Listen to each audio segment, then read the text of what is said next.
Student आपको प्रमोद दुबे का नमस्कार। अब हम आपको फिजिक्स के टॉपिक प्रत्यास्थता या इलास्टिसिटी के बारे में बताने जा रहे हैं। इसको जानने के पहले आप विरूपक बल या डिफॉर्मिंग फोर्स के बारे में जानकारी प्राप्त कर लें।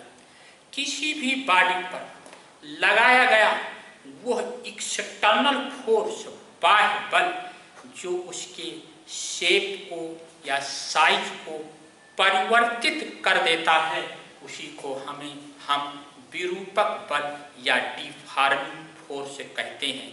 ये बच्चों एक स्प्रिंग है, स्प्रिंग को हमने खींचा, स्प्रिंग अपनी लंबाई में क्या हो गया, उसकी वृद्धि हो गई, तो इसके आकार को हमने बदल दिया। तो जो हमने बाहर से फोर्स लगाया वही क्या है, विरूपक बल या डिफॉर्मिंग फोर्स होता है। अब बच्चों इसी डिफॉर्मिंग फोर्स के अगेंस्ट किसी भी बॉडी में प्रॉपर्टी होती है जो उसका विरोध करती है, उसके रूप में, आकार में, आकृति में परिवर्तन का जो विरोध करता है उसी को हम प्रत्यास्थता कहते हैं या इलास्टिसिटी कहते हैं। प्रत्यास्थता या इलास्टिसिटी किसी भी वस्तु का वह गुण होता है, वह प्रॉपर्टी होती है जो उसके ऊपर लगाए गए डिफॉर्मिंग फोर्स या अपरूपक बल के द्वारा रूप, आकार आदि में किए गए परिवर्तन का विरोध करती है और बल को हटा लेने पर वो पुनः अपने पूर्व अवस्था में आ जाती है या आने का प्रयास करती है। इसी प्रॉपर्टी को हम क्या कहते हैं, इलास्टिसिटी कहते हैं।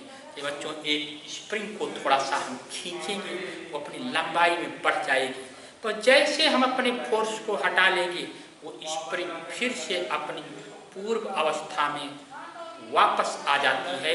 यही प्रॉपर्टी उसकी इलास्टिसिटी या प्रत्यास्थता कहलाती है। अब बॉडी को हम डिफरेंट कैटेगरी में बांटते हैं। पहला इलास्टिक बॉडी होती है। इलास्टिक बॉडी क्या है, वह बॉडी जिन पर डिफॉर्मिंग फोर्स हम लगाएं उनके शेप में, साइज में परिवर्तन होता है, लेकिन डिफॉर्मिंग फोर्स हटा लेने पर वो पुनः अपनी पूर्व अवस्था को कंप्लीटली ग्रहण कर लेते हैं, एक्वायर्ड कर लेते हैं। तो ऐसे को हम कंप्लीटली इलास्टिक बॉडी कहते हैं।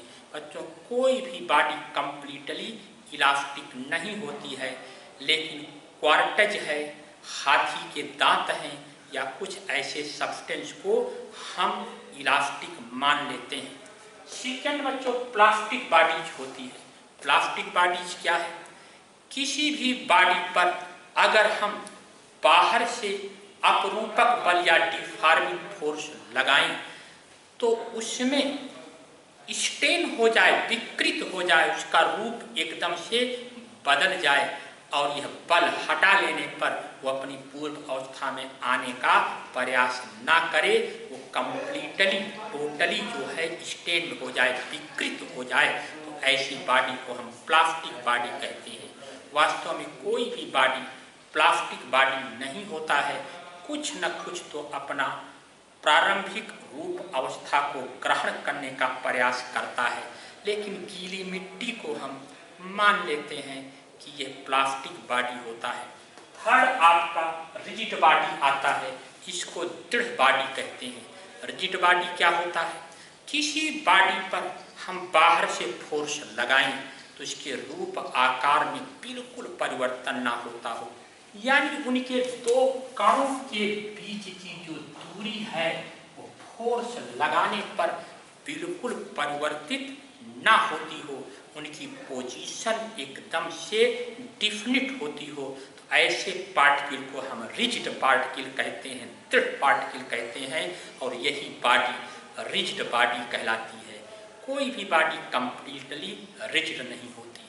अब बच्चों इलास्टिसिटी को हम थोड़ा मॉलिक्यूलर फोर्स के आधार पर समझाने जा रहे हैं, यहाँ आप समझने का प्रयास करेंगे। जैसे बच्चों होता ये कि किसी भी सब्सटेंस में मॉलिक्यूल्स होते हैं, वो मॉलिक्यूल्स एक दूसरे से R0 डिस्टेंस पर अरेंज होते हैं।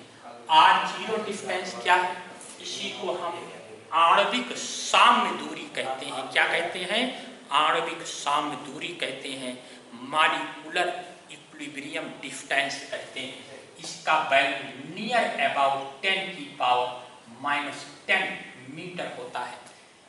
इस डिस्टेंस पर नेट फोर्स क्या होता है? 0 होता है। यानी मॉलिक्यूल्स के बीच जितना फोर्स ऑफ अट्रैक्शन होता है उतना फोर्स ऑफ रिपल्शन होता है।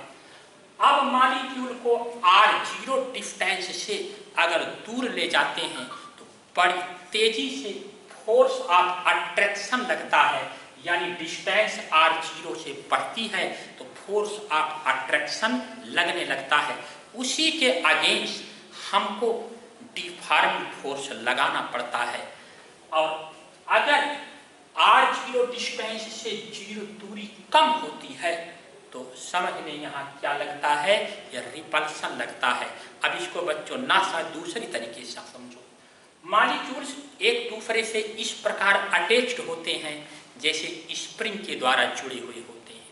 जैसे स्प्रिंग को अगर खींचते हैं, यानी इनके बीच की दूरी को हम बढ़ाते हैं तो अट्रैक्शन लगता है, आकर्षण लगता है। अगर स्प्रिंग को दबाते हैं तो रिपल्शन लगता है, हम पर बाहर को धक्का देता है। अब इसी को बच्चों हम इलास्टिसिटी में जोड़ देते हैं। मॉलिक्यूल्स हमेशा R0 डिस्टेंस पर अरेंज्ड होते हैं। जब उसमें हम फोर्स लगाते हैं और उसके को खींचते हैं, सपोज करो, तो ये R0 डिस्टेंस क्या होता है? ये बढ़ता है। और जब बढ़ता है तो फोर्स ऑफ अट्रैक्शन के अगेंस्ट हमको वर्क करना पड़ता है। यही वर्क इसमें एनर्जी के रूप में संचित हो जाता है। लेकिन जब डिफॉर्मिंग फोर्स हम हटा देते हैं तो पुनः ये वर्क जो है, एनर्जी क्या हो जाती है? उनको मॉलिक्यूल्स को पास लाने में व्यय हो जाती है और हमारा जो है वो मॉलिक्यूल्स पुनः अपनी अवस्था में लौट आता है। तो इस प्रकार क्या देखा कि मॉलिक्यूल्स हमेशा R0 डिस्टेंस पर अरेंज्ड होते हैं। जहाँ पर नेट फोर्स 0 होता है, डिस्टेंस घटती है तो फोर्स ऑफ रिपल्शन बढ़ता है, और डिस्टेंस अगर बढ़ती है तो अट्रैक्शन बढ़ता है।